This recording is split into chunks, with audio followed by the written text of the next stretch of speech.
Bonjour à toutes et à tous, merci d'être connectés avec nous. Alors, je ne sais pas qui vous êtes. Moi, je suis l'ancien vaisseau Pierre. Vous ne me connaissez pas non plus et je me présenterai un peu plus tard. Je n'ai même pas de caméra comme vous le voyez. Mais sachez qu'on a un intérêt commun, vous et moi, c'est que vous êtes connectés aujourd'hui, ce soir, pour en savoir plus sur les métiers du soutien dans la marine parce que sûrement que vous pensez que votre place est auprès de la Marine nationale, du moins vous l'espérez, j'en doute pas. Et nous, notre rôle, c'est de vous confirmer que votre place, elle est bien chez nous. La question, c'est de savoir où. Donc pour ça, notre équipe du service de recrutement de la Marine est présente ce soir pour vous présenter ce qu'est la Marine et répondre à toutes vos questions, dont je ferai la modération sur ce webinaire et le relais auprès de notre animatrice principale, l'aspirant Nel, à qui je vais passer la parole tout de suite. Bonsoir à toutes et tous. Merci beaucoup de vous être connectés sur ce live. Ça va être un plaisir de l'animer justement pour vous faire découvrir le secteur et les métiers du soutien dans la Marine nationale. Je pense que vous allez découvrir beaucoup de choses dans la mesure où il y a plein de métiers chez nous, donc au sein de ce secteur, dont je pense que vous ignorez même qu'ils en font partie.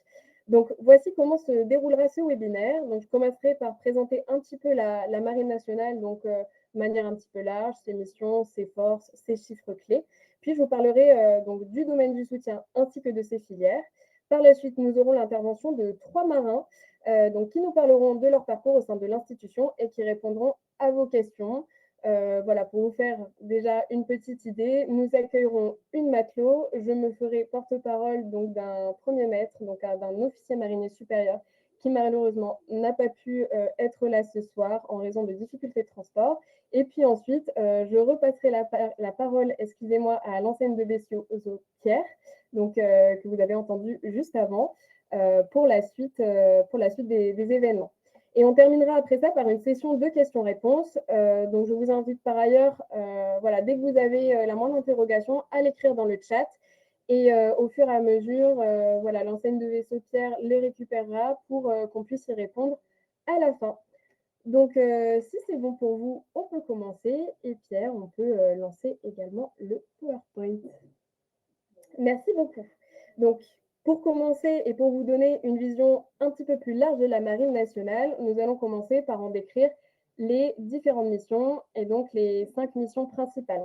Dans un premier temps, on retrouve la mission de protection. Donc, qu'est-ce que c'est que protéger? A priori, c'est un terme qui est assez vaste et dans lequel nous, on va comprendre tout ce qui va être assistance à des navires qui en ont besoin, assurer le sauvetage de personnes en mer, la sauvegarde des océans aussi, qui rentre dans nos prérogatives, la lutte contre la piraterie, les trafics ou encore la pollution. Dans un second temps, on va retrouver la mission de prévention. Donc la prévention, ça va être la prévention de crise principalement, où on va contribuer à la sécurité maritime dans les zones qui sont fragilisées, donc comme la piraterie, comme je pouvais vous le dire précédemment, ou bien la pêche illicite. L'intervention, elle peut se centrer autour, par exemple, de l'évacuation des ressortissants français et européens dans des pays qui sont déstabilisés. Ça peut être l'apport d'une aide directe aux populations victimes de catastrophes naturelles notamment, ou encore la lutte contre des attaques en mer. Ensuite, nous avons connaître et anticiper donc comme mission qui la rentre dans le spectre du renseignement. Donc, c'est de l'analyse justement de ce fameux renseignement qui va être recueilli sur les différents théâtres d'opération et qui va représenter en fait un intérêt pour la sécurité de notre pays, donc notre sécurité nationale. Finalement, on va retrouver la mission de dissuasion. Donc, qu'est-ce que la dissuasion? C'est la protection des intérêts vitaux de la France en maintenant notamment en permanence à la mer au moins un sous-marin nucléaire lanceur d'engins, donc qui est capable de répondre de manière proportionnée à n'importe quelle attaque qui serait faite sur notre territoire. Donc voici pour l'émission. Ensuite, nous allons passer pour la suite sur quelques chiffres clés pour bien se rendre compte du dimensionnement de la Marine nationale et également de ses missions au final. Donc, comme vous le savez probablement, la France, ce n'est pas uniquement le territoire métropolitain, ce sont également en fait tous ces départements d'outre-mer. Donc, la France, avec ses départements, représente le deuxième espace maritime mondial, puisqu'il s'étend sur 11 millions de kilomètres carrés, avec environ 25 000 kilomètres de littoral, ce qui est assez immense. Et aujourd'hui, au regard de l'instabilité du contexte international et de la forte concurrence pour les ressources, la protection du domaine maritime, en fait, elle est un objectif stratégique qui est essentiel pour la défense française. Et pour assurer cette mission, donc, la marine mobilise en permanence environ 35 navires en mer, un sous-marin nucléaire lanceur d'engins, 5 aéronefs en vol, mais aussi des unités de fusiliers marins et de commando marine, donc, que je décrirai un petit peu après ces différents points. Et donc, la marine aujourd'hui compte environ 39 000 marins qui sont répartis au travers de ces différentes forces que je vais désormais vous présenter. Donc, c'est bien entendu pour assurer ces missions 24 heures sur 24 et 7 jours sur 7 que la marine compte sur 4 différentes forces. Dans un premier temps, les forces sous-marines, aussi appelées forces océaniques stratégiques. Elles assurent la dissuasion nucléaire de la France et participent à la réussite des missions secrètes de surveillance et de protection de notre pays. Donc, leur but est principalement la sauvegarde des intérêts vitaux de la France.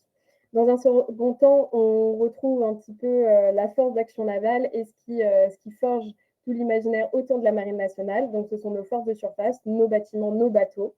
Donc, avec une centaine de navires et 10 500 marins environ, elles exécutent des missions de dissuasion, d'intervention, de protection, de prévention, de connaissance et d'influence aussi pour protéger les intérêts français sur toutes les mers.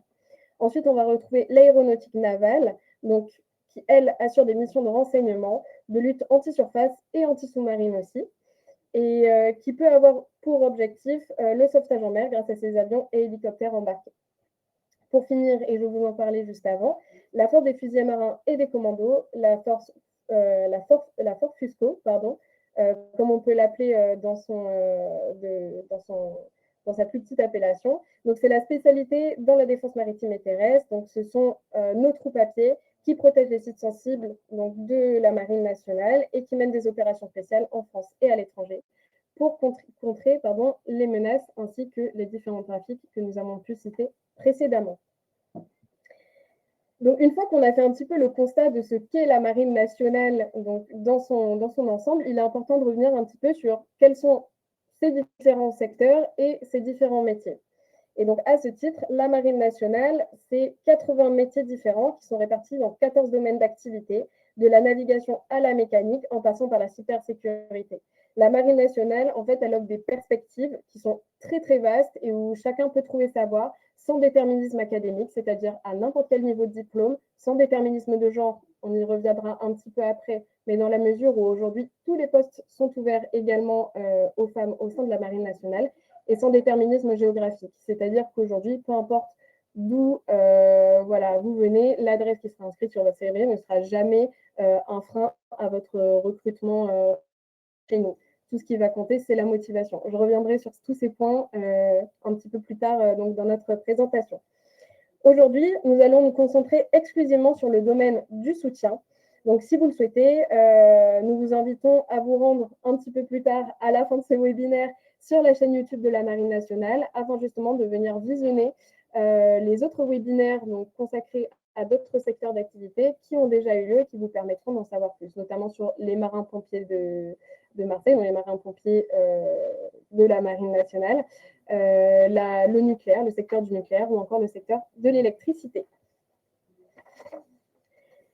Donc, pour parler un petit peu plus précisément de ce qu'est le soutien, parce que je vous parle de ce secteur depuis tout à l'heure, mais peut-être que vous avez un peu du mal à vous repérer, à comprendre de quoi il s'agit. Donc, on l'a vu jusqu'à présent, les opérations de la Marine nationale, elles exigent de la détermination, du courage, certes, mais également beaucoup d'organisation et surtout du support. Et ça va être le rôle des marins de l'ombre, ceux qu'on n'a pas l'habitude de voir sur des terrains d'opération nécessairement. Et en fait, ce sont toutes ces personnes-là qui vont œuvrer dans le domaine du soutien.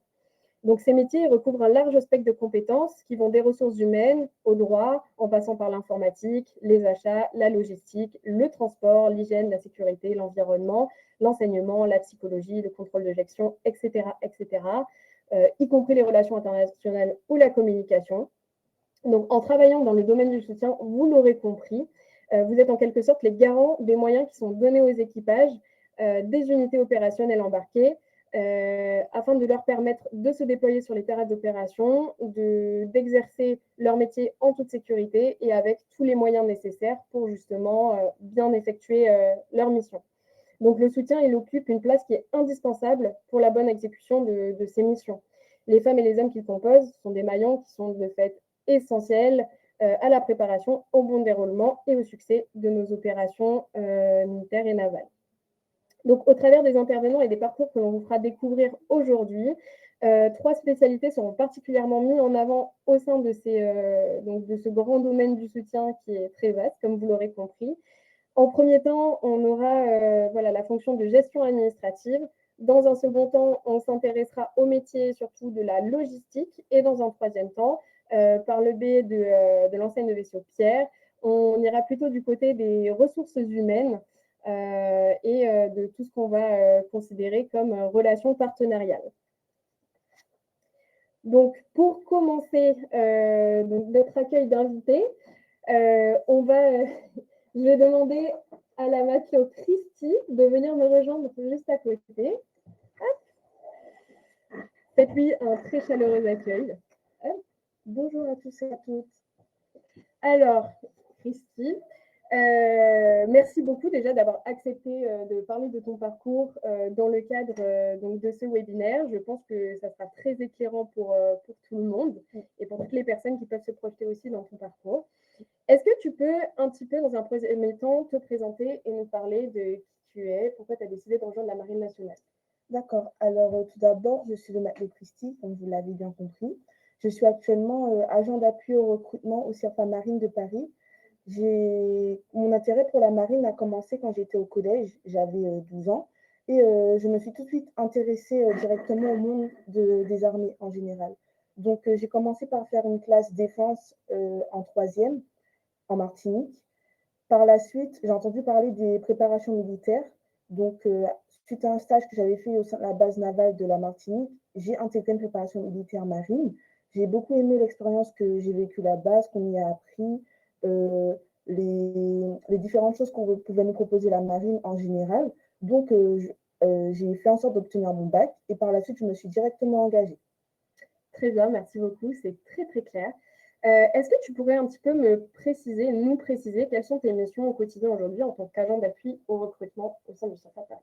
Alors, mes missions actuellement, ça commence par la prise de rendez-vous.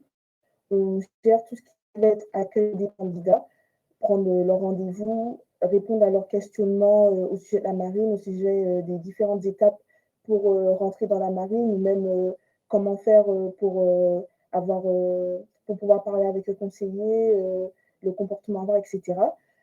Dès lors qu'ils prennent rendez-vous, on commence à suivre leur dossier. Donc, on gère tout ce qui est dossier.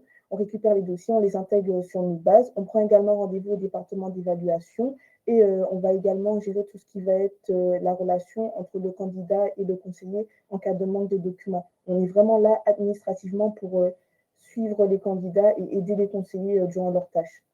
Très, très clair. Merci beaucoup. J'avais une petite question. Est-ce que, même si aujourd'hui tu as un poste à terre, est-ce que tu as déjà pu embarquer dans le cadre de tes missions? Est-ce que c'est quelque chose qui est obligatoire? Comment ça se passe un petit peu? Alors, actuellement, je n'ai jamais pu embarquer pour une longue période, mais j'ai fait un stage en Brun. C'est ce qu'on nous propose durant notre affectation au CIRFA de Paris. C'est un stage d'une semaine ou plus, tout varie selon la disponibilité des bâtiments de la marine. Donc, j'ai effectué une semaine sur le porte-hélicoptère amphibique Mistral et ça a été une belle expérience. J'ai aimé ce que j'ai appris sur ce bâtiment et ça m'a donné l'envie et ça a confirmé également mon envie de vouloir embarquer par la suite au cours de ma carrière. Très clair. Donc, c'est quelque chose qu'il est possible de faire, d'embarquer, même si on était initialement sur un poste à terre. Oui, voilà, tout à fait. C'est ce qui est bien dans le métier du soutien et également dans tout ce qui va être bureautique et militaire du rang. C'est qu'on a la possibilité d'embarquer, mais également d'être à terre. Très bien. Merci beaucoup. C'est très clair. Aujourd'hui, quelles sont tes perspectives d'évolution pour la suite de ta carrière au sein de la Marine nationale? Alors, deux types de perspectives s'ouvraient à moi. C'était soit je décidais de signer pour un contrat de 4 ans, ou sinon je passais directement à l'école de Mestras, ayant le bac, logiquement. Moi, j'ai décidé de poursuivre sur un contrat de 4 ans en tant que matelot bureautique au sein de la marine, car j'ai envie d'acquérir un peu plus d'expérience avant d'avoir plus de responsabilités. Très bien. Bon, bah écoute, merci beaucoup. Est-ce que tu as un petit mot voilà, pour terminer un petit peu ta petite présentation de parcours? Ce que j'ai à dire à des personnes qui veulent potentiellement rentrer dans la marine, c'est n'ayez pas peur. Au CIRFA, on est là pour vous guider, vous orienter.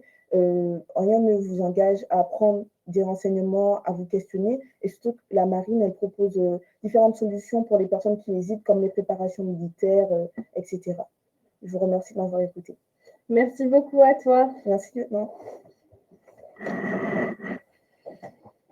Donc, pour poursuivre notre découverte des métiers de la marine, mais également des différents biais par lesquels on peut accéder en fait à ces métiers, je vais me faire la porte-parole donc du premier maître Viala.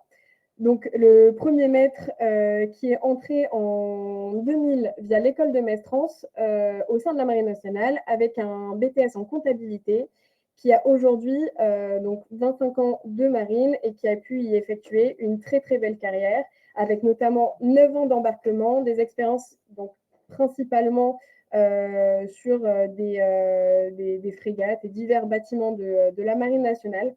Donc forcément, un embarquement, ça signifie des missions opérationnelles. Donc, il a pu mener notamment en mer Baltique. Et à ce titre, il a pu également passer plusieurs fois le cercle polaire, l'équateur, donc vraiment faire le tour du monde. Son rôle, lorsqu'il était embarqué, ça allait au-delà de son métier, donc qui était un métier de logisticien dans la mesure où en fait il a pu voilà, passer différentes formations qui lui permettaient donc d'avoir ses tâches principales, son métier au quotidien, mais également d'autres fonctions. Donc par exemple, il était tireur de calibre 40 mm, chef d'affût de 20 mm, pompier sur bâtiment, et il faisait également partie de la brigade de protection sur ces différentes affectations. Donc son rôle à bord, lorsqu'il était embarqué, consistait en fait à vérifier et à assurer l'approvisionnement de tout type de matériel sur son bâtiment. Donc là, on va parler, en fait, ça va des stylos jusqu'à la culasse de 500 kg. Donc pour assurer la continuité des missions qui étaient confiées au bâtiment lorsqu'il partait en mer. Donc ce dernier, il a eu assez rapidement l'accès au brevet supérieur. Donc il faut bien savoir que chez nous, le corps des sous-officiers, on l'appelle le corps des officiers mariniers. Et ce corps des officiers mariniers, il est réparti en deux. Donc vous avez les officiers mariniers subalternes et les officiers mariniers supérieurs. Lorsqu'on parle de brevet supérieur, c'est justement pour passer du corps des officiers mariniers subalternes au corps des officiers mariniers supérieurs. Donc voilà, il y a eu une possibilité de monter en grade assez rapidement de ce point de vue-là et grâce à ce brevet. Et voilà, donc pour conclure un petit peu sur le profil du premier maître, il y a vraiment la possibilité de basculer donc, chez les officiers aussi assez simplement par les biais de la filière philo-RH, donc qui est une filière interne qui permet justement de se positionner via un concours pour passer officier par la suite. Pierre, tu pourras peut-être nous en parler juste après. Hop. Et je vais désormais te laisser la main pour te présenter, voilà, rapidement. Bien, merci Nel. Donc rebonjour à tous. C'est moi qui vous ai introduit tout à l'heure. Donc Pierre, je suis enseigne de vaisseau, donc je suis officier subalterne pour la Marine nationale depuis maintenant presque 3 ans. Moi, j'ai toujours voulu m'engager dans les armées quand j'étais au lycée. Mes parents m'ont poussé à quand même faire des études et je pense qu'ils avaient totalement raison. Pourquoi? Parce que ça m'a permis derrière de faire une licence de géographie qui elle-même m'a conforté à me renseigner sur les métiers eh bien, de la géographie, de la cartographie, de la navigation au sein des armées et plus particulièrement de la marine. Suite à quoi je me suis quand même spécialisé dans un master, j'ai même 2 masters, donc un master en géographie et un master en géopolitique, que j'ai réalisé dans le but de passer justement les sélections pour devenir officier. Je voulais avoir ce niveau, d'expertise et de hauteur de vue, chose que j'ai réussi à faire après un stage en Guyane française que j'ai fait, en tant que civil, mais en collaboration avec, les forces, françaises sur place, donc notamment la marine, mais aussi la gendarmerie. Et à mon retour en France métropolitaine, eh bien, j'ai candidaté pour la Marine nationale sur un poste alors en ressources humaines, ce qui peut paraître un peu étonnant au vu de mon parcours, mais pas tant que ça quand on comprend comment fonctionne la marine, qui va recruter finalement sur des, non pas forcément sur des compétences techniques d'entrée de jeu, mais plutôt sur une motivation, sur un état d'esprit, sur un sens de l'engagement qui derrière peut se traduire par une montée en compétences dans un certain domaine et même peut-être dans plusieurs.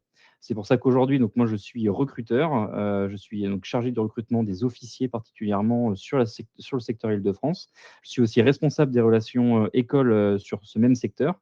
Donc je rencontre des directeurs d'établissements, du supérieur pour, présenter les filières de la marine aux étudiants, pour être présent sur des salons et des forums. Mais j'ai aussi, ce côté, recruteur, donc je reçois, des étudiants en entretien de motivation et derrière, je vais les suivre jusqu'à leur intégration, à l'école navale. Voilà, et donc ça, cette compétence-là, elle va me servir, dans ma carrière dans la marine. Elle peut aussi me servir dans une reconversion professionnelle par la suite, et derrière, je peux aussi tout à fait, me reconvertir dans un autre secteur, comme par exemple, la filière du renseignement ou la filière, de la finance, ou de la logistique, hein, qui nous est tout à fait, ouverte, qui font partie des grands métiers du soutien. Voilà.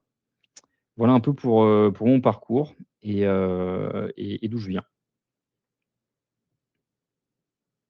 Merci beaucoup Pierre pour cette présentation très très claire de ton parcours.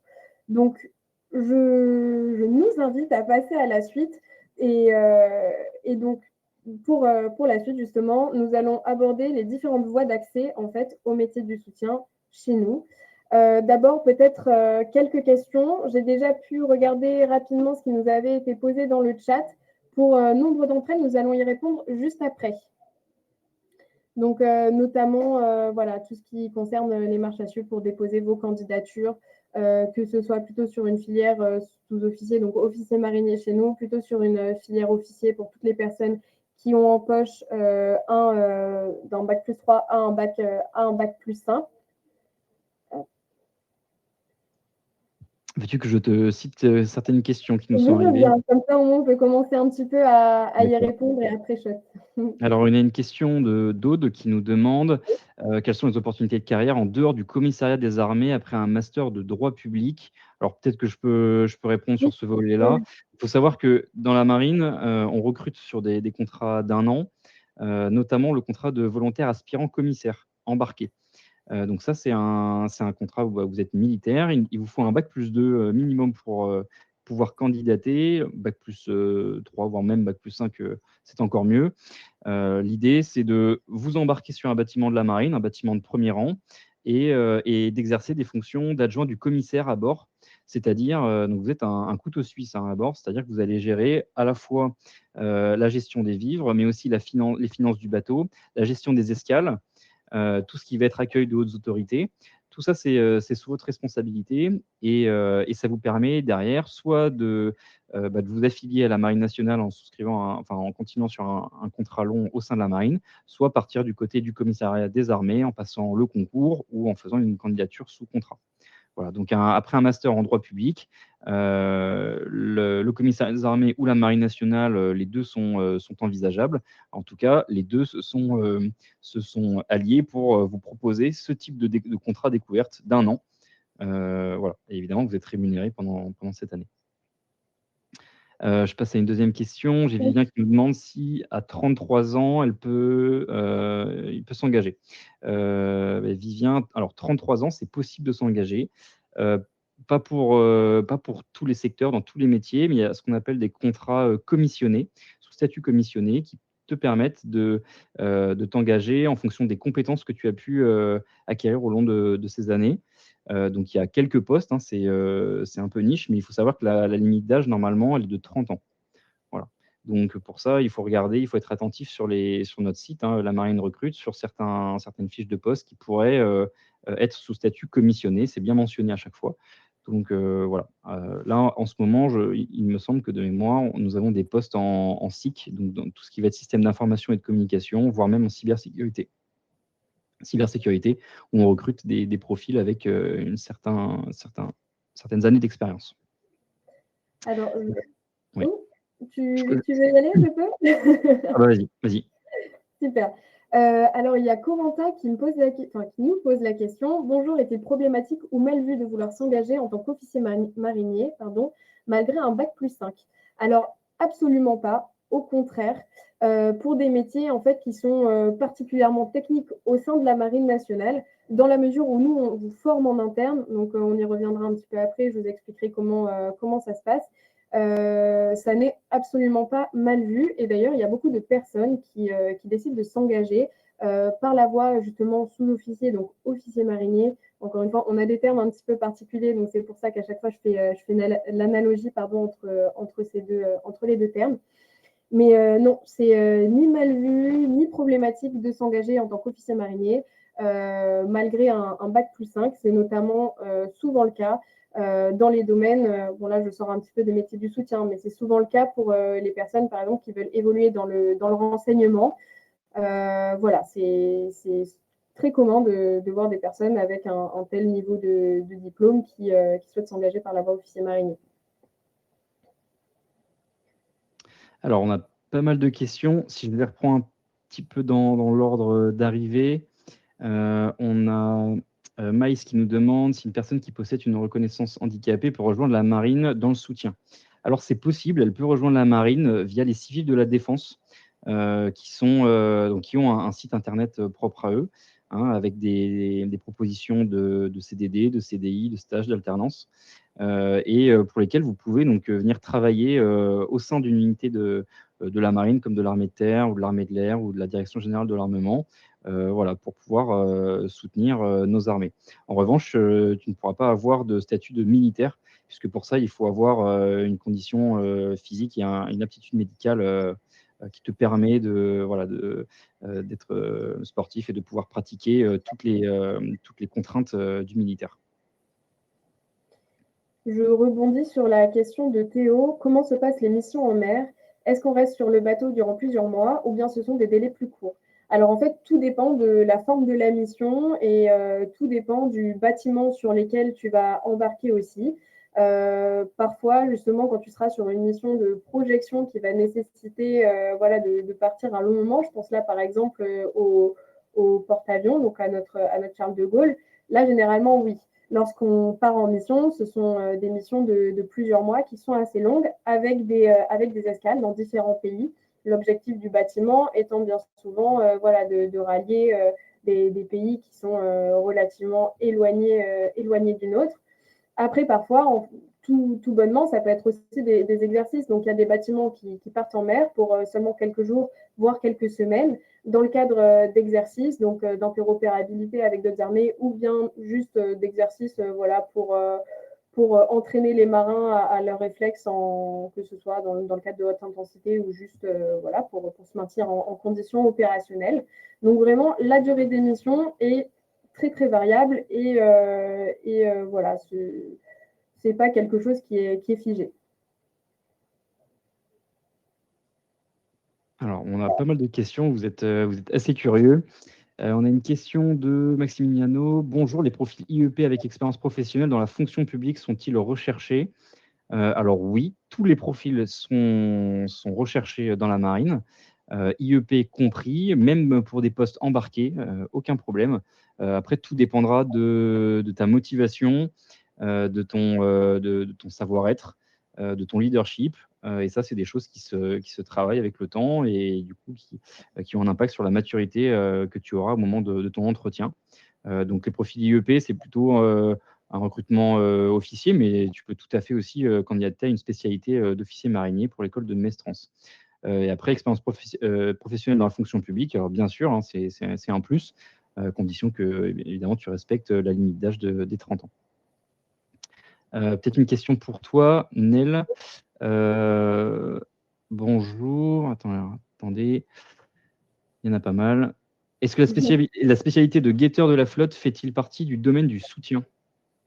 Alors, il ne va pas nécessairement faire partie des métiers du soutien, mais effectivement, c'est un des métiers qui est disponible au sein de la Marine nationale, qui est un très, très beau métier et qui est accessible, si je ne me trompe pas, sans nécessairement avoir de diplôme. Donc, on peut y accéder à partir du grade de matelot. Donc, si voilà, c'est une filière, je ne sais pas qui a posé la question, mais si ça vous intéresse, je vous encourage à vous rendre dans le CIRFA le plus proche de chez vous pour directement, en fait, en échanger avec un conseiller en recrutement. Vraiment, lorsque vous allez franchir les portes d'un CIRFA, c'est absolument pas pour ressortir avec un uniforme et en ayant signé un contrat, loin de là.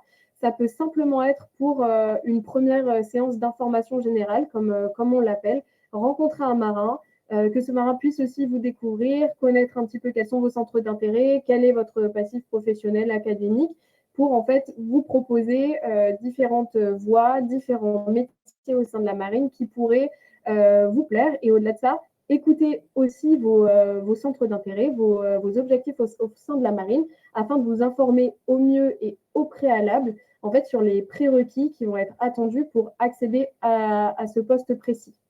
Et c'est souvent intéressant parce que pour certaines spécialités, on va attendre du candidat qu'il soit plus sportif que pour d'autres, typiquement. Donc, ça peut être un bon moyen de saisir un petit peu tous les enjeux de certains postes et de certains secteurs dans lesquels on souhaite évoluer au sein de la Marine nationale. Je me permets donc, pour continuer un petit peu, y a-t-il des maîtres chiens dans la marine? Alors oui, il y a des maîtres chiens. Et pour faire ce métier, il faudra passer par la spécialité de fusilier marin. Donc, ce sont nos fusiliers marins qui vont endosser ce rôle. Et une fois fusilier marin, il y a en interne des spécialisations, des spécialités qui permettent en fait de faire maître chien au profit de la force. J'ai une question de Manon. Bonjour et merci pour ce webinaire. Je suis en dernière année de Master Communication. Je souhaiterais rejoindre la marine dans ce domaine. Quelle est la marche à suivre? Quelles sont les perspectives d'évolution?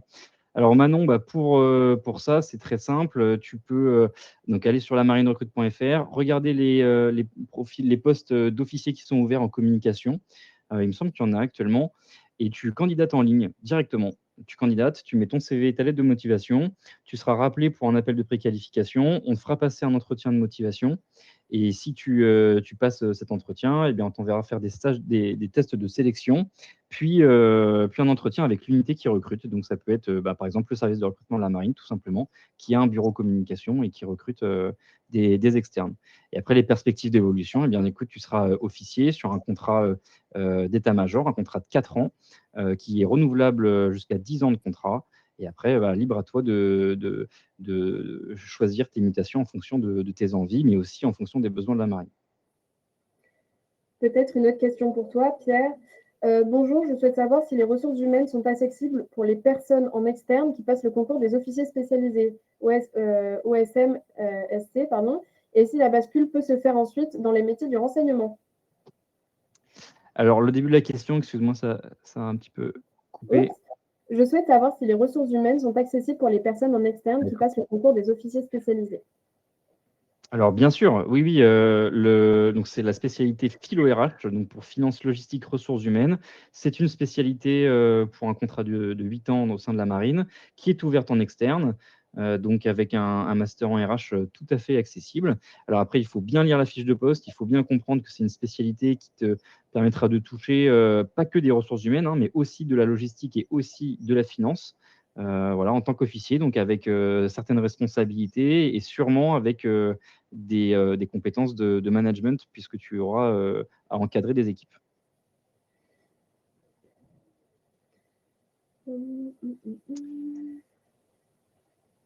Là, j'ai une question de Lorenzo. Bonjour, je suis actuellement en CAP logistique et j'en ai vu plusieurs des questions comme ça. Et ensuite, je ferai un bac pro logistique. Y a-t-il une possibilité de s'engager dans la Marine nationale pour travailler en logistique? Absolument. Absolument. Et là, avec ce niveau de qualification, ça pourrait directement déboucher sur une entrée en école de Mestrance. Donc, l'école de Mestrance, c'est l'école qui forme les officiers mariniers au sein de la Marine nationale. Officiers mariniers qu'on considère comme notre premier niveau de cadre et surtout nos techniciens seniors, si je puis dire. Donc, en fait, ce sont des personnes qui vont être très, très, très pointues dans leur domaine de connaissances, dans leur domaine d'activité et qui vont vraiment jouer des rôles clés, poussés dans ce cadre-là. Alors, peut-être qu'on peut passer deux slides dans la mesure où juste après, voilà, on détaille les différentes voies d'accès en fait pour la filière soutien. Donc, en passant par l'école des matelots, via l'école de Metz-France et via l'école navale, donc qui est l'école des officiers de la Marine nationale. Donc, quand on regarde au milieu, on voit bien l'école de Metz-France. Comment ça se passe au niveau de l'école de Metz-France? Donc, les jeunes candidats en fait qui sont recrutés comme officiers mariniers, ils sont formés dans cette école à partir d'un bac plus 1, bac plus 2. Donc, comment ça se passe en amont? Je pense que c'est aussi important de vous donner un petit peu un feedback de comment ça se déroule en fait avant d'être prise au sein de cette école. Donc, c'est une commission qui examine au préalable les dossiers, qui sélectionne en fait les candidats au titre d'un métier ou d'une spécialité. Donc, il y a 7 sessions de recrutement chaque année. Donc 7 rentrées au sein de l'école de Metz-France par an, en février, en avril, en mai, en août, en septembre, en novembre et en décembre. Donc, ils sont partagés entre les 2 pôles qui forment les sous-officiers de la marine, donc le pôle de Brest et le pôle de Saint-Mandrier. Donc, ça, c'est la première chose. Lorsque vous allez arriver au sein de l'école de Metz-France, c'est une formation en fait, qui va être répartie en 2 étapes. La première étape, c'est une formation initiale de 20 semaines, donc de classe, hein, grosso modo, qui comprend une formation militaire, une formation marine, une formation sportive et de sécurité, qui vise à développer votre esprit d'équipage, votre esprit d'équipe, dans la mesure où vous en serez en fait le ciment en tant qu'officier marinier. Hein. On considère vraiment que ces derniers sont la colonne vertébrale de la Marine nationale. C'est le corps qui est le plus important chez nous. Donc voilà, qui va également chercher à développer votre esprit d'initiative et votre sens de l'organisation. Dans un second temps, vous allez aussi avoir au sein de cette école une formation au management. Donc, comme je vous l'ai dit juste avant, c'est voilà, l'officier marinier, il a le premier niveau de responsabilité et de cadre. Généralement, il a une petite équipe qui est en fait qui l'entoure dans le cadre de ses missions. Et dans un dernier temps, une formation en sciences sociales, donc avec notamment de l'histoire maritime, de l'histoire tout court, un petit peu de géopolitique pour comprendre les grands enjeux de la marine nationale aujourd'hui. Et en fait, cette formation, elle s'accompagne à l'issue d'une formation métier en fait, qui varie en temporalité en fonction de la spécialité qui est choisie. Donc, généralement, pour les filières du soutien, ce ne sont pas les formations métiers qui sont les plus longues, dans la mesure où, en fait, en formation métier, on vise à vous faire acquérir vraiment de A à Z toutes les connaissances qui sont nécessaires au bon exercice de votre métier à l'issue, pour que vous soyez pleinement opérationnel lorsque vous entrez sur votre métier. Donc, une fois qu'on a dit ça, c'est important aussi de le signaler. Les contrats que vous signez à l'école de Metz-France sont des contrats qui varient entre 8 ou 10 ans. Enfin, c'est des contrats de 8 ou 10 ans renouvelables. Voilà, à chaque fois. J'espère avoir répondu à la question et également avoir pu donner une idée un petit peu plus large de ce qu'est l'école de Metz-France et comment on y accède. Alors, petite question de transition qui fait la suite. En étant à Metz-France, le choix de l'affectation en mer se fait à la fin de la formation ou est-on obligé d'être à terre un certain temps? Est-ce que tu veux répondre? Alors, oui, je peux répondre et tu peux, ou alors si tu... Vas-y. Alors, en fait, si vous voulez, ça dépend vraiment et c'est surtout, ça va dépendre au fur et à mesure de votre carrière. Vous pouvez débuter votre carrière en étant embarqué. Typiquement, vous entrez dans la marine voilà, en tant que logisticien sur bâtiment. Vous décidez de faire un contrat affecté sur un bâtiment ou bien voilà, une première affectation de 3 ans sur un bâtiment et puis après d'en changer. Il n'y a pas de souci. Mais il y a vraiment cette possibilité en fait d'alterner vraiment entre affectation en mer et affectation à terre au fur et à mesure de sa carrière au sein de la Marine nationale. C'est-à-dire qu'il n'y a pas il n'y a pas ce truc très déterminé de j'entre dans la marine, donc je serai 365 jours sur 5 sur un bateau, absolument pas. Ça, c'est notamment au travers des différents plans qui ont été développés ces dernières années par le ministère des Armées et notamment pour permettre en fait une meilleure gestion de la vie familiale pour les marins. Aujourd'hui, on a vraiment la possibilité de choisir ses affectations, donc soit des affectations sur bâtiment, soit des affectations à terre. Et notamment au sein de notre environnement de travail, donc du CIRFA de Paris, beaucoup en sont l'excellent exemple. Précédemment, je vous ai fait un petit peu le récit donc, de la vie et surtout de la carrière du premier maître Jean-Charles, logisticien, qui est resté plus de 9 ans sur bâtiment. Aujourd'hui et depuis quelques années, voilà, il a décidé de choisir ses affectations à terre afin justement voilà, de se rapprocher de sa famille, de ses enfants. Et donc voilà, il n'y a pas de déterminisme au fait d'être sur bâtiment ou à terre. Une question encore sur les écoles. Une question d'Elio. Bonjour, est-ce qu'il faut mieux passer par l'école des Mousses, puis l'école des Matelots, puis l'école de Mestrance, ou plutôt avoir le bac en enseignement normal pour avoir une meilleure évolution? Alors, sur ça, ce qu'on conseillera toujours, c'est de pousser au maximum les études que vous pouvez faire. Par exemple, l'école des Mousses, lorsque vous décidez d'y entrer, donc l'école des Mousses ne figure pas là sur la slide qu'on vous propose, mais l'école des Mousses, en fait, si vous voulez, elle vous fait sortir un petit peu du système académique traditionnel. Donc, c'est plutôt destiné à des personnes qui sont sûres et certains de vouloir ne faire que la marine, enfin voilà, qui sont sûrs et certains de leur choix de partir dans la marine nationale et qui souhaitent juste après en fait s'engager par le biais d'un contrat de matelot au sein de notre armée. Si vous voulez, nous, on conseille généralement de pousser au maximum les études pour justement entrer au plus haut niveau d'école. Et puis, voilà. Donc, il n'y a pas de voie royale. C'est aussi important à dire. Là, si je vous dis, voilà, essayez de pousser les études parce que ça peut être important et ça vous fait un backup même pour la suite. C'est pas forcément, ça n'aura pas d'incidence sur votre progression au sein de la Marine nationale.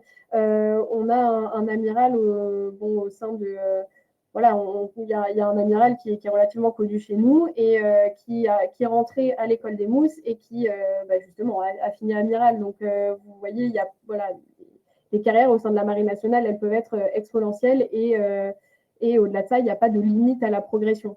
Tant que le marin a envie de continuer à se former, qu'il rend de bons services, qu'il est un bon élément au sein de son organisation, on cherchera toujours à le faire monter en compétences. Et ça, c'est un point qui est très important au sein de la Marine nationale. C'est vraiment ça, en fait. C'est que toujours vous montrez en compétences, toujours vous allez apprendre de nouvelles choses, toujours vous allez passer de nouveaux brevets, et que toute cette compétence, non seulement elle va vous permettre en interne de monter les échelons progressivement, donc ça, vous le voyez à côté, hein, en moyenne, 60% des matelots deviennent officiers mariniers, donc c'est du réel, c'est du concret.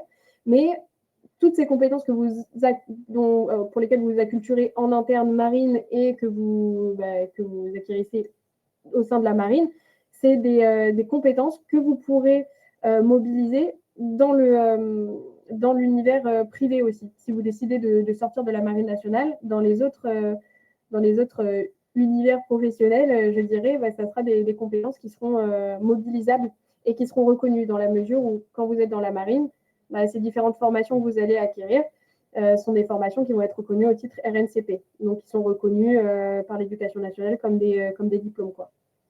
Voilà. J'espère que j'ai été claire. Je fais parfois des digressions, mais comme ça me permet de vous donner un panorama très large de tout ce que peut offrir la Marine nationale. Alors, on a une question sur les VOA. Je la retrouve. Question de Manon, je vous remercie pour votre réponse. Conseillez-vous de faire un VOA avant de postuler pour un poste d'officier? De plus, est-il possible de faire 2 VOA différents l'un après l'autre? Eh bien, écoute, oui, c'est fortement conseillé, recommandé. Un poste de VOA, c'est fait pour faire découvrir la marine, pour une première expérience professionnelle. Ça peut se faire pour une année de césure, ça peut se faire après ses études. C'est engageant, c'est rémunéré, c'est formateur. Je peux que t'encourager à faire une année de VOA. Ça sera un gros plus pour une future candidature par la suite pour un OSC plus long. Et tu peux faire une demande pour renouveler tes VOA dans des secteurs différents. C'est tout à fait possible. Alors, qu'est-ce qu'on a d'autre? J'ai une question sur les commandos. Bonjour, j'aimerais savoir si rentrer dans les commandos en tant qu'officier marinier ou officier supérieur était plus dur, c'est-à-dire avec moins de places disponibles que si je rentre sans grade.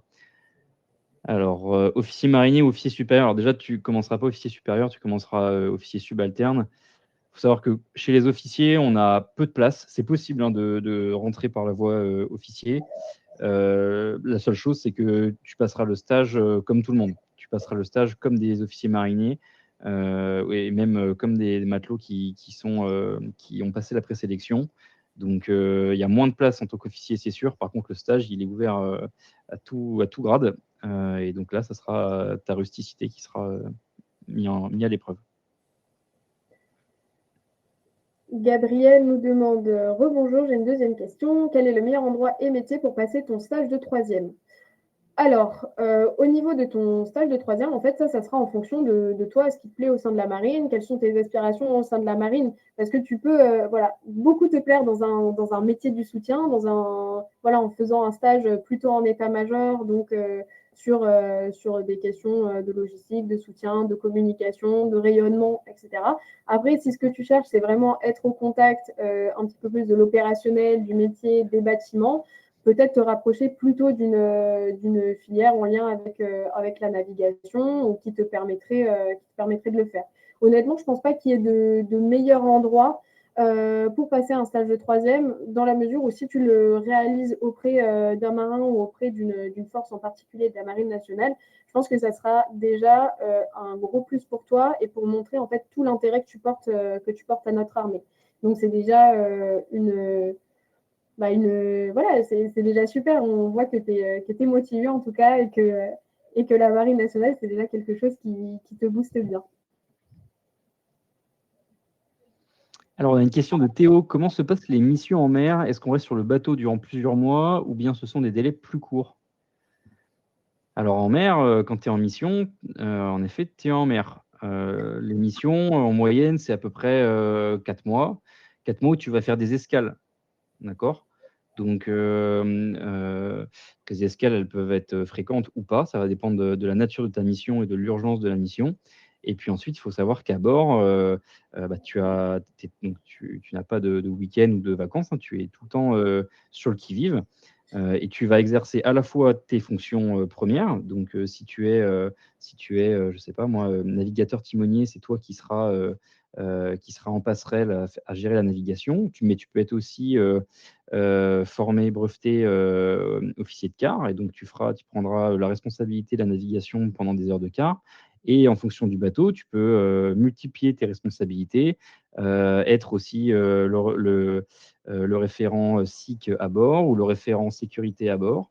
Et voilà. Et donc, tout ça fait que tu auras un emploi du temps qui sera toujours bien chargé tous les jours, avec évidemment des temps plus légers, notamment les repas, hein, qui sont des moments de vraie convivialité et de repos. Mais voilà, la vie à bord, en mer, c'est quelque chose de très particulier. Donc, si vous avez l'opportunité de vivre ça, je vous l'encourage. Théo nous demande combien y a-t-il de rentrées d'école de maître France par année? Alors, il y a 7 rentrées, comme je vous l'expliquais précédemment, 7 sessions de recrutement chaque année qui sont en février, en avril, en mai, en août, en septembre, en novembre et en décembre. Après, à savoir qu'en fait, ces rentrées, elles peuvent varier en fonction de l'année, en fonction du taux de remplissage de ces différentes sessions de rentrée. En fait, chaque année, voilà, ça peut varier un petit peu les chiffres au niveau du recrutement. Et en fonction de ces variations, il peut y avoir des fermetures de sessions. Mais ça veut dire que tout le monde aura accès voilà, à sa formation et qu'il n'y aura pas de problème là-dessus. Donc, le chiffre officiel, c'est 7, en sachant qu'il peut y avoir ces petites variations-là en fonction des besoins et en fonction des demandes.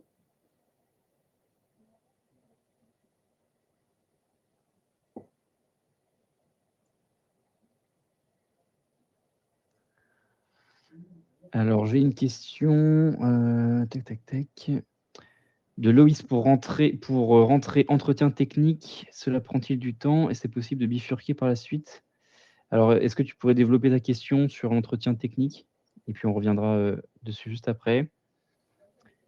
Titulaire d'une licence en langue étrangère appliquée, je souhaiterais savoir quels débouchés professionnels s'offrent à moi. Est-ce que tu veux répondre, Nel?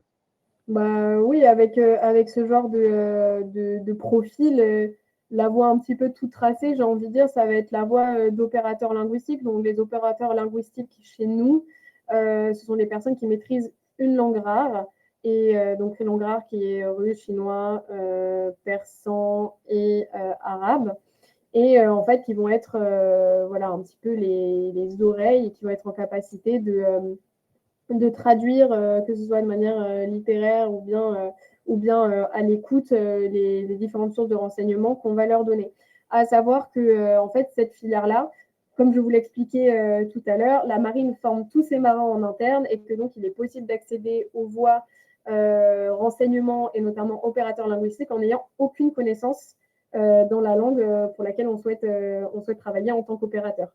Voilà, donc la Marine nationale, elle vous forme en interne. Donc après votre FIOM, donc votre formation initiale d'officier marinier, donc de 20 semaines à l'école de Metz-France, vous rejoignez votre formation métier qui est là un petit peu longue, vous vous en doutez, parce que pour apprendre une nouvelle langue, ben, ça nécessite du temps, ça nécessite toute une méthodologie. Et donc après, vous pouvez évoluer dans ce domaine. Après, en fait, ce qu'il faut savoir, c'est que votre diplôme, on va pas forcément, voilà, il ne sera pas forcément déterminant pour votre carrière au sein de la marine.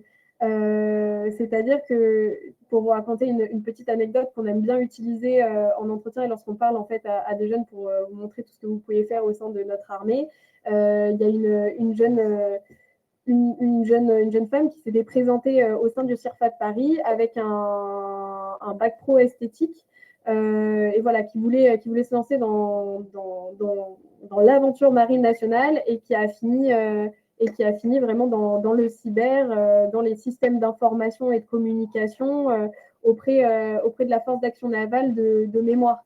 Donc vraiment, voilà, c'est se dire que son diplôme, en fait, il permet d'entrer à un certain stade de la marine. Donc, si on n'a pas de diplôme, si on a juste le bac, ben, on rentre par l'école des matelots. À partir de bac plus 1 à bac plus 5, tant qu'on veut, on peut rentrer par le biais de l'école de Metz-France. Et à partir de bac plus 3 jusqu'à bac tant qu'on veut, on peut rentrer au sein de la Marine nationale par le biais du corps des officiers et de l'école navale. Donc voilà, pour moi, la voie privilégiée, et si vraiment on veut garder ce contact avec la langue, ça sera forcément opérateur linguistique ou un métier dans le domaine du renseignement qui me semble voilà, donné un petit peu sur un plateau. Mais après, le diplôme ne conditionne absolument pas le métier qu'on peut faire au sein de la marine.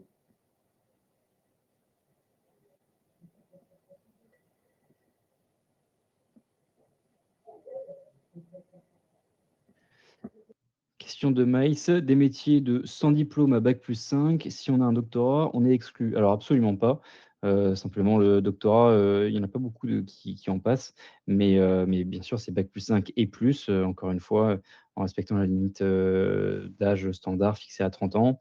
Mais bien sûr, tu peux, voilà, de 16 ans à 30 ans, sans diplôme jusqu'à un doctorat, si tu veux qu'on soit plus précis, bien sûr. Madi qui nous demande: «Bonjour, est-il possible de faire une alternance en tant que marin de soutien dans le domaine de l'informatique, comme la cybersécurité? Ou peut-on également suivre une formation en informatique?» Non, tu l'as déjà lu celle-là? Non, je ne l'ai pas encore. Ou peut-on suivre une formation en informatique en tant que marin de soutien, tout en étant sapeur-pompier volontaire? Alors, tu ne pourras pas cumuler, des fonctions de sapeur-pompier volontaire et de militaire, tout simplement parce que, c'est pas les mêmes, ministères, c'est pas les mêmes,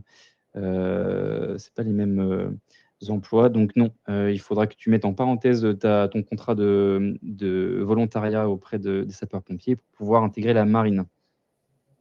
Après, si tu travailles dans le civil, libre à toi d'être sapeur-pompier volontaire et d'être réserviste, pour la marine nationale. C'est quelque chose qui pourrait être envisageable à voir avec les unités.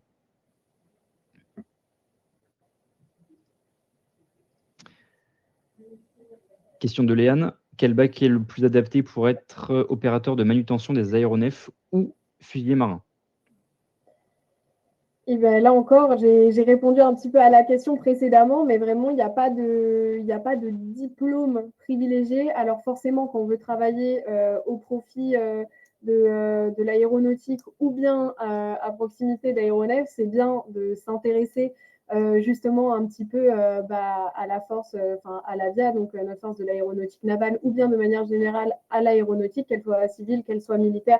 Ça donne des points en plus en fait sur votre propre candidature. C'est bien aussi, par exemple, de passer ton brevet d'initiation au vol et à l'aéronautique. Excusez-moi, ça peut être, en fait, c'est que des petites choses qui vont venir ajouter du plus à votre candidature.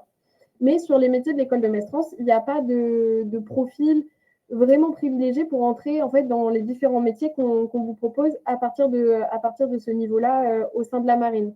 Alors, exception faite peut-être pour les métiers du nucléaire, où là, on va vraiment attendre un BTS nucléaire, ou en lien en tout cas avec le domaine, parce qu'on part vraiment sur de la spécialisation et une école particulière par la suite. Mais dans la majeure partie des cas, en fait, on n'attend pas nécessairement un diplôme totalement en lien pour les différents métiers. Voilà. Et pour fusilier marin, également, l'exemple d'un collègue qui travaille au CIRFA de Paris, lui, il a passé un BTS de comptabilité avant d'entrer dans la force des fusiliers marins. Donc voilà, ça vous donne un petit peu une idée de toute l'amplitude qu'on peut se donner entre le diplôme de base et, in fine, le métier auquel on accède au sein de la Marine nationale. Alors, on va en prendre encore 2-3 questions. On a Maëlys qui nous demande: bonjour, je suis actuellement en alternance en ARH, donc je pense assistant de ressources humaines. J'aimerais rentrer dans la marine. Pourriez-vous me dire comment ça se passe, sachant que c'est un bac+2, peut-être aller chercher le bac+3 pour entrer en tant qu'officier? Alors écoute, tu peux totalement rentrer dans la marine avec ce niveau-là, hein. Il y a une spécialité qui s'appelle GEST RH. Voilà, où tu seras écoute, formé à l'école de Mestrance et ensuite tu intégreras une unité de la marine. Donc là, on rentre typiquement dans un poste de soutien où tu pourras être affecté principalement à terre. Certains postes sont embarqués, mais voilà, ça peut te permettre d'allier une vie à terre, de marin, du soutien dans les ressources humaines. Et après, si tu souhaites évidemment pousser tes études et pour pouvoir tenter le recrutement, un recrutement officier, c'est tout à fait possible. On a des postes déjà de VOA, hein, donc d'1 an comme assistant de ressources humaines qui sont tout à fait ouverts, si tu veux découvrir la marine. Ensuite, on a des postes d'officiers sous contrat, donc des contrats de 4 ans, où là, tu vas évoluer en termes de responsabilité et puis voilà, en interne. Et ensuite, on a les contrats d'officiers spécialisés dont je parlais tout à l'heure, sur la spécialité philo RH notamment, qui te permettra d'avoir plus de responsabilités et de toucher des postes qui te seront réservés comme spécialiste philo RH.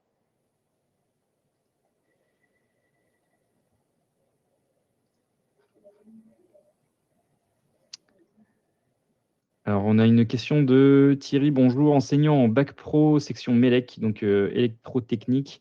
Je souhaiterais connaître le nombre d'élèves maximum par an qui peuvent intégrer l'option Marine nationale, notamment pour les périodes de formation à Saint-Mandrier. Alors, je prends la main, Pierre, ça te va? Bien sûr, c'est ton domaine.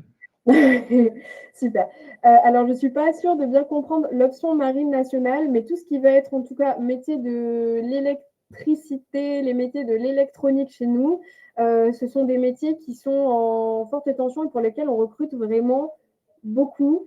Donc, par an, le chiffre exact, je ne l'aurai pas. Pour moi, on compte sur à peu près entre 100 et 150 recrutements par an pour ces domaines-là. Et donc après, pour les périodes de formation à Saint-Mandrier, comme je vous le disais juste avant, il y a 7 périodes de formation réparties tout au long de l'année. Donc en fait, il n'y a pas de bon ou de mauvais moment, entre guillemets, pour intégrer et surtout pour lancer en fait son dossier de candidature au sein de la marine, dans la mesure où voilà, c'est vraiment réparti tout au long de l'année. Donc le temps de candidater, passer les épreuves, voilà, les différentes épreuves, l'entretien de motivation, les tests, les différents tests, qu'ils soient médicaux, qu'ils soient sportifs, pour intégrer la marine. Voilà, il y aura toujours le bon moment pour entrer chez nous. Et surtout, c'est des métiers, encore une fois, qui sont en certaines tensions. Donc, c'est des métiers pour lesquels on recrute et qui sont vraiment recherchés chez nous.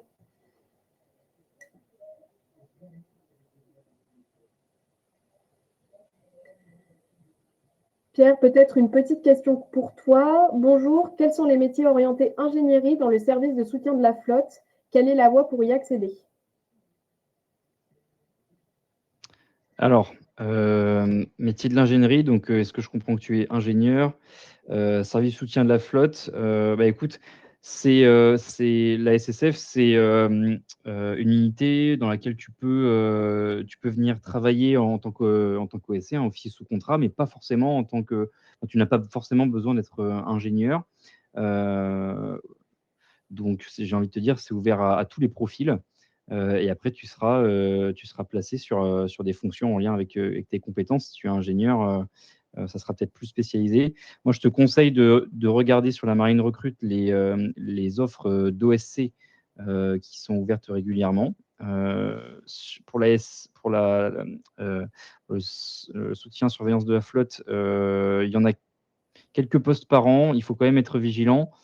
Voilà, je pense que c'est tout à fait ouvert. Peut-être, qu'il y a plus de visibilité en interne, mais bien sûr, en tant qu'ingénieur, tu n'auras aucun mal pour venir travailler, ici.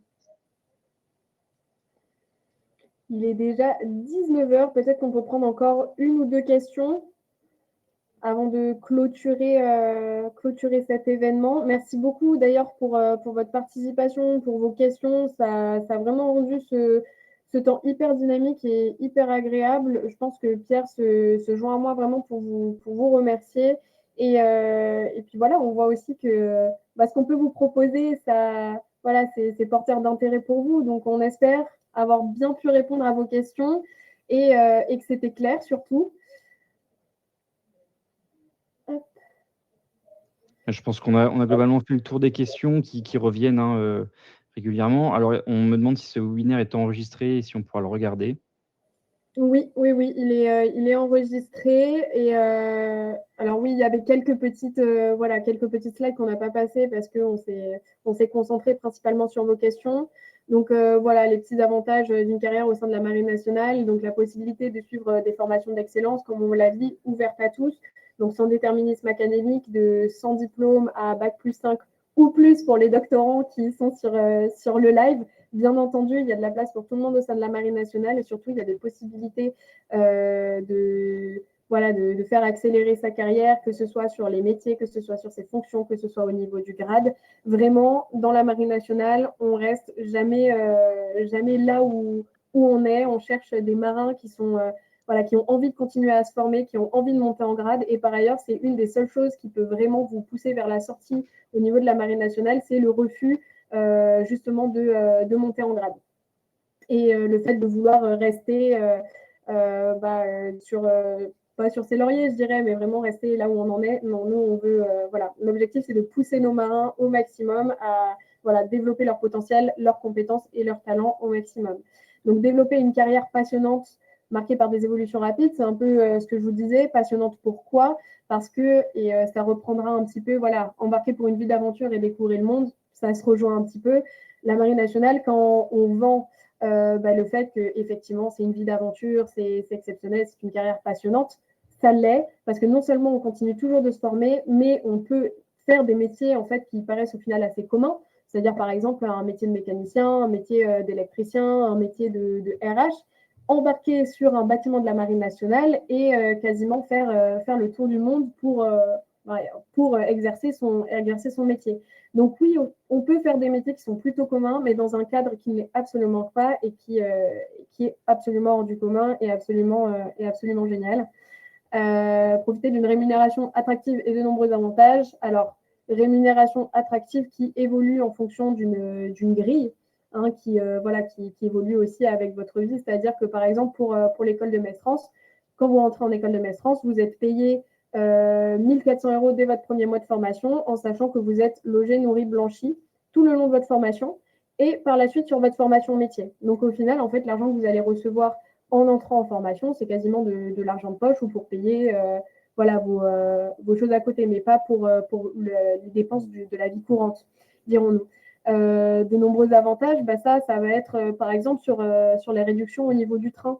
Dès qu'on rentre dans la Marine nationale et dès qu'on signe un contrat de militaire, on va avoir moins 75% sur tous nos trajets, nos déplacements en train.